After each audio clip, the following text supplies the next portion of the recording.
Après son arrestation, Jésus est livré par les chefs du peuple juif au gouverneur Ponce Pilate. Lui seul, en effet, peut prononcer la peine de mort.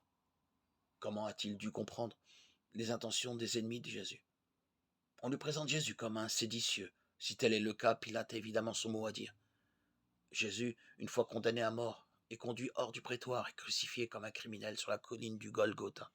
Les évangiles de Matthieu et de Marc nous rapportent une des dernières paroles de Jésus. Mon Dieu, pourquoi m'as-tu abandonné?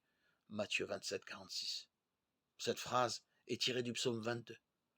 Pour la comprendre, il ne faut pas la séparer de son contexte, car la prière de Jésus ne se limite pas à ce verset. Le psaume exprime la souffrance et l'espérance du juste. Jésus se place aux côtés de tous ceux qui connaissent la souffrance et l'angoisse, de ceux dont les autres ont brisé la vie, de ceux dont la dignité humaine est foulée aux pieds, comme il l'a fait durant sa vie. Il s'associe à eux dans sa mort. Il est suspendu à la croix en compagnie de ceux qui désespèrent, qui meurent en maudissant les autres ou leur propre vie. Un signe manifeste cette solidarité.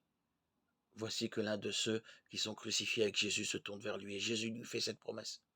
Aujourd'hui, tu seras avec moi dans le paradis. Maintenant, à cet instant précis où tu as pour moi de la compassion, tu as part au salut éternel. Dès maintenant, le royaume de Dieu s'ouvre à toi. Ainsi, cloué sur la croix, Jésus crie sa confiance dans le monde. Il proclame que Dieu peut sauver de la mort et qu'il ne manquera pas de le faire. En mourant, il remet sa vie entre les mains de Dieu, prononçant ces mots. Père, entre tes mains, je remets mon esprit. Luc 23, 46. Psaume 31, 6.